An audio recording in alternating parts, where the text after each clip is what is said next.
understand the difference. It's 4 because something's already been coming for you because you've already been thinking in a certain way. And when you become conscious, and we start to really become conscious and aware that this reality is a product of the program, we can stop the thought, but guess what? It's still coming and happening because we stopped it right now. But we were thinking prior, and all of that's still coming. So there's a period where we have to go through, and they may be a little tough at the beginning, and we may not see the how because we still got to travel through what? Through the program that we were already letting run on its own. Mm-hmm. That's it. Does everyone understand that on the call? Is that what you refer to as the future past, I think is what you call it? Yes. Okay. Really think about this. Right now is the present. Man's present.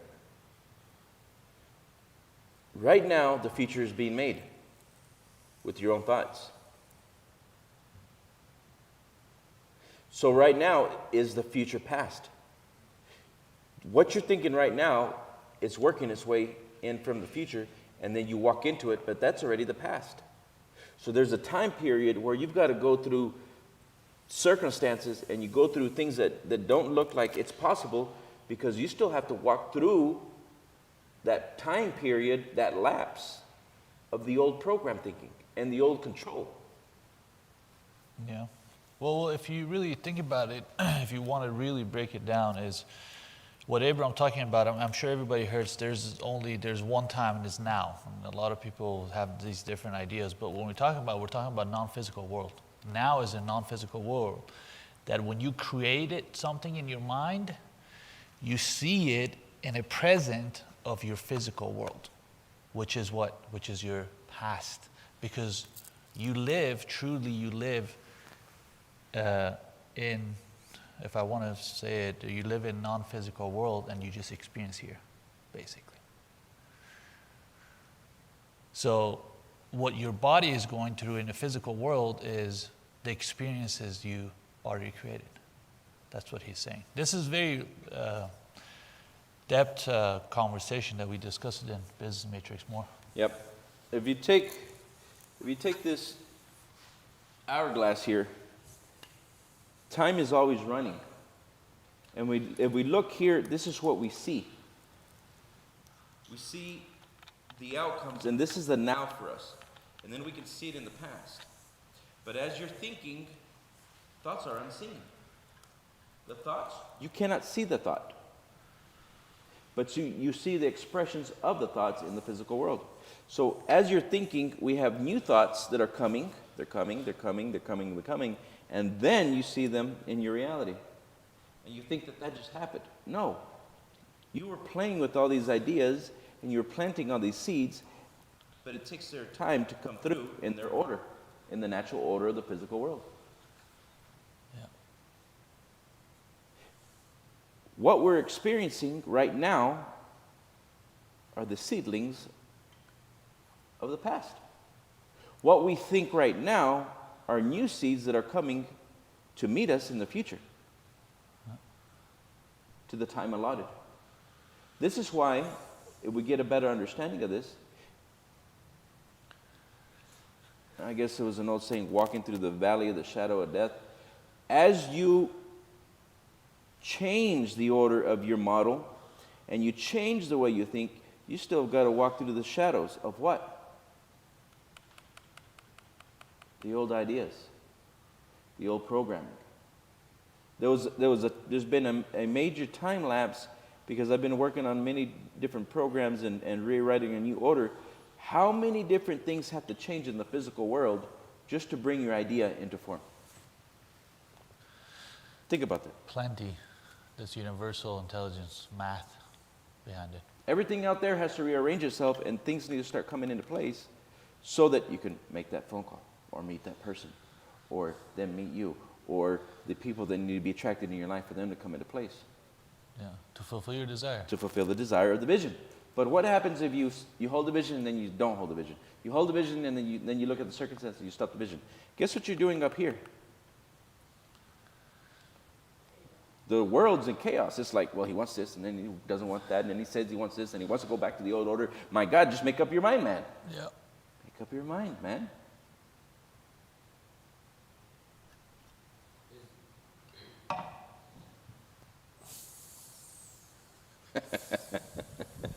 When people think like that, is that why we get anxiety and stuff Oh, like yeah. that? Because they're just thinking of negative, positive, and all kinds of stuff like that. And no think, order. Yeah, and think about that. I think a couple months ago we talked about it. How much you cost for universe. That's what he's saying. You cost a lot because when you're not holding that thoughts and you're just moving things, you're rearranging order left and right. And your mind's not in order. And what does the mind do? Your same mind, when it's not in order, will kick those ideas out to bring balance again. Mm-hmm. So you go back to a vision of what you passed and you know how to do, and all of a sudden your mind's in order again because you have a vision, but you have visions from your old self-image that brought balance to your life again, and you're no longer in distress or chaos. And then you go along again, and guess what? You're not happy because spirit wants to grow. Your essence, your true essence wants to grow. So here again, you start playing with ideas and visions again, and here you go again, and then you start to want to go somewhere else, and the whole thing starts all over again. Yeah. Well, let's tie this, what we discussed, back to what Bob was saying earlier here. Don't let your current result control you. That means what you already seen, that you already created. If you let that control you, guess in the non-physical world or The arrangements. rearrangements of, you're going to create more or less the same thing, which most of the people do. Because you're in present, you're looking at things objectively, and you're putting attention toward what you're seeing and create more of the current results. That's why people get stuck. Because they're more or less thinking about the same thing, and guess what? They get in this cycle. You get really damn good at keeping the old reality. Yeah. Until you intervene and control, and there's a new order. When we say there's a new order, that new order meaning that there's a new image I would that like you're to say, faithful to. when there's a new man in town. Yeah. When there's a new man in town, there's a new order coming. Yeah. But that's who? That's you. It's you. It can only be one you.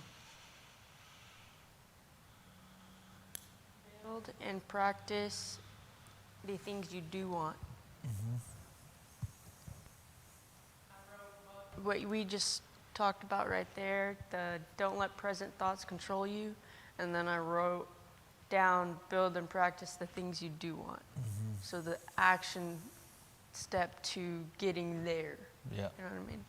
Yeah, and that wand, there's so much to talk about that wand, because we have wants that we think we want, and we have want that is really running the show. And that want that's running the show is mostly your subconscious mind of old programming or history that is running it. Until you make a decision one day, this is what I did. You make a decision one day saying, hey, when I make a promise, when I want something, I'm not going to stop until I see it. And I'm going to be faithful to that promise. To my vision. To my vision.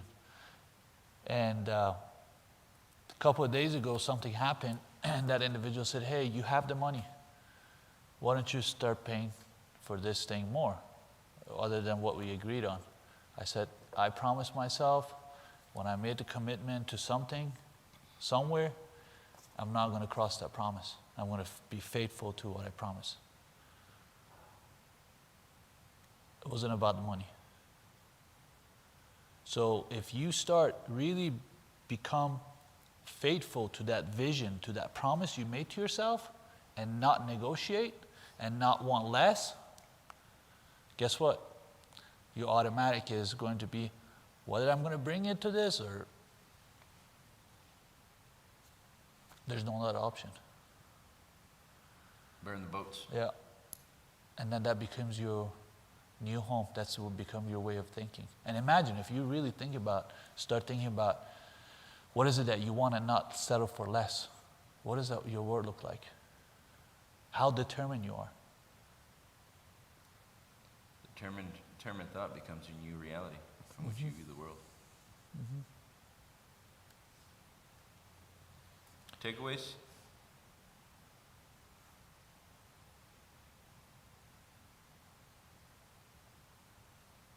How many people lost their thought that you were holding that maybe you want to talk about?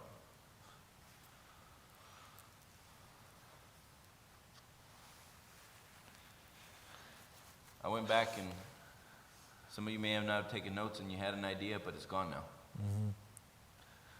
Anyone?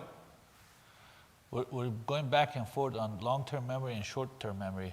The only thing that is going to stay in these classes, or is going to stay in your long-term memory, is going to be the one that it really hits your emotion. You're going to remember that. But everything else, because you had thought strips in your short memory, you don't even remember what I said, the 3 word before this. And if you have too many thought trips and you're trying to grab everything, you lose them all. That's why, what I was getting is, that's why repetition is the key. That's why I repeat and repeat and repeat every day. Because every day, like today, this video, I promise you, how many years we're playing this? 3 years? Maybe 4.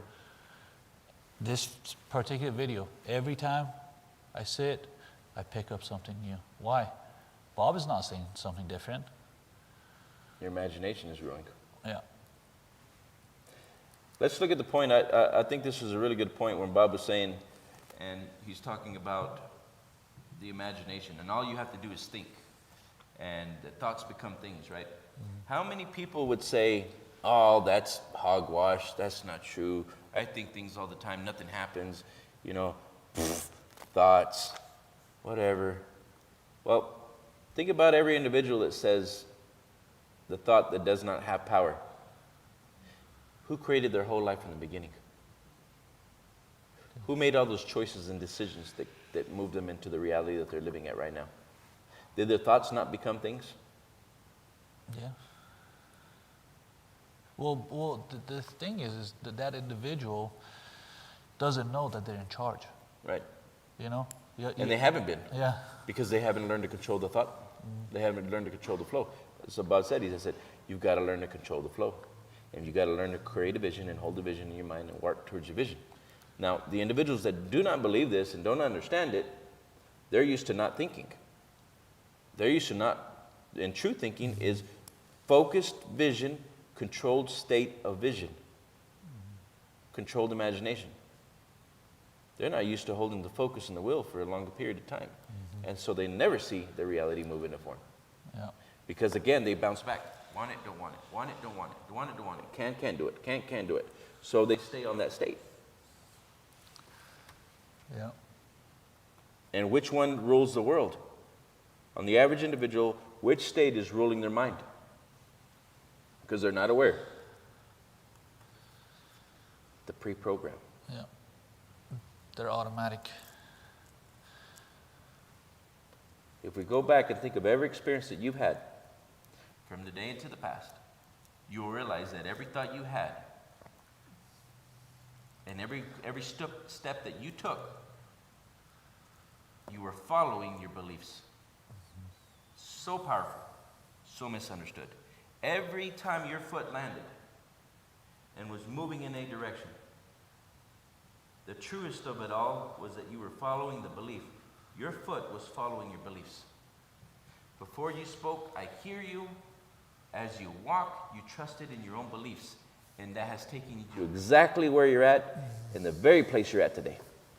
You were following your beliefs. Thoughts did become things. Yeah.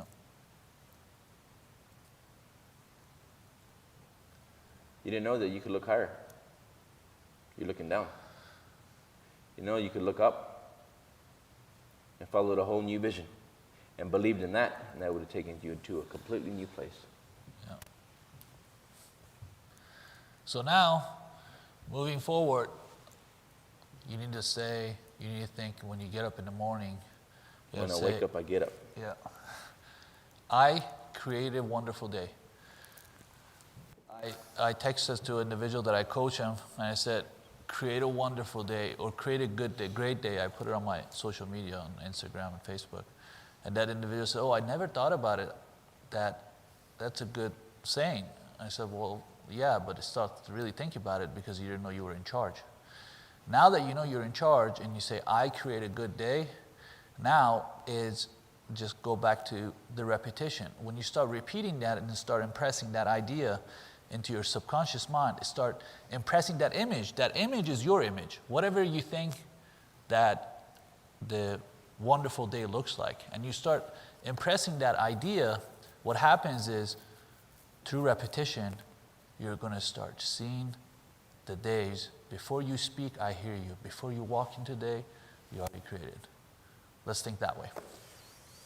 I want everyone to think about this word mind, and we've been teaching everybody that the mind is movement and the body is a manifestation of the movement. I want you to consider, let's take mind and let's change it to thinking. Now thinking is the mind and it's a movement. Who's doing the thinking? That's the question. Who's doing the directing? Now the other day, Monday, first thing I asked was, who is your imagination? Now let's take thinking and let's change thinking into imagination. All that we do is imagine. We are imagination. That's it. Yeah. Imagination, let's take the word thinking out, let's take the word mind out, and just think of the word imagination. Man is imagination. That's all we do. Yeah. All we do all day long is imagine. All we do all night long is imagine. All we do is use thoughts and ideas. Man is imagination. That's all a man is. So, the controlled state of imagination will be the key to his future. Yeah. The controlled state of his imagination. So, mind is a movement. Thinking is a movement. So, what you are is a imagination. Yeah. And in the dictionary, there's no you cannot pinpoint imagination, because imagination could be anything. But then again, the way we direct the thought and how we accumulate our ideas and how we imagine creates the man. So what are we? Imagination. We're imagination. That's all we are. Yeah. We are creativity having fun. The creativity that's having fun is a controlled state of imagination. Mm-hmm. The question is who is assimilating and taking the ideas to a direct end or to create something to a definite end? That individual is a controlled mind. Mm-hmm. So if man is imagination, and all we are is imagination, Yeah. all we could ever do with imagination is direct it. Failure is in not directing the imagination, not controlling the state of the imagination, which man is mind. Mind is thinking. Thinking is only imagination. Yeah, that goes that when when you said that, it reminds me of my mind is spirit in formation, and I enjoy creation. Now you're getting it. Yeah. My mind is spirit in formation, and I enjoy creation. And if you don't control that, Yeah. it'll be controlled by other things around it. And I'm going to add one little dose to what he just said. That thought must enter a vessel. Spirit entered the vessel, which is the body.